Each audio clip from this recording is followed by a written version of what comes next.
Hi friends, இன்னைக்கு வரலாற்றுல நடந்த ஒரு உண்மை சம்பவம் பார்க்க போறோம். வாங்க வீடியோக்குள்ள போகலாம். இன்று நாம் பார்க்க இருக்கும் இந்த சுவாரஸ்யமான வரலாற்று நிகழ்வு மிகவும் ஆச்சரியமாக இருக்கும். ஸ்போரஸ் ரோம பேரரசு காலத்தில் வாழ்ந்த ஒரு இளைஞன்.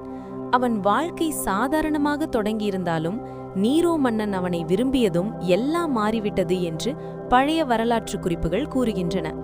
அவனை பெண்ணை போல மாற்றுவதற்காக ஆண்மை நீக்கம் செய்யப்பட்டதாகவும் பின்னர் அவனை ஒரு ராணி போல அலங்கரித்து மனைவி என கருதி திருமணம் செய்ததாகவும் எழுதப்பட்டுள்ளது. நீரோ தனது இறந்த மனைவி பாப்பையா சபீனாவை மிகவும் நேசித்ததால் அவளை நினைத்து ஸ்போரஸை கவ்வாறே பார்த்தார் என்றும் அவனை சபீனா என்று கூட அழைத்தார் என்றும் சில வரலாற்றாளர்கள் கூறுகின்றனர். வெளியே பார்த்தால் அது ஒரு அரச வாழ்க்கை போல தோன்றினாலும் உள்ளுக்குள் ஸ்போரஸின் உணர்வுகள் எவ்வளவு சிக்கலாக இருந்திருக்குமோ என்று பலர் எண்ணுகின்றனர். தனது சொந்த அடையாளத்தை இழந்து மற்றொருவரின் நினைவாக வாழ வேண்டிய நிலை அவனுக்கு வந்ததாக இந்த கதை சோகமாக சொல்லப்படுகிறது. இது போல நிறைய வீடியோ நம்ம சேனல்ல வர இருக்குது. தொடர்ந்து ஆதரவு தாங்க. நான் நிஷா. இது உங்கள் நிஷா தமிழ் கிராசி யூடியூப் சேனல். உங்கள் அனைவரின் அன்பான ஆதரவுக்கும் மிக்க நன்றி.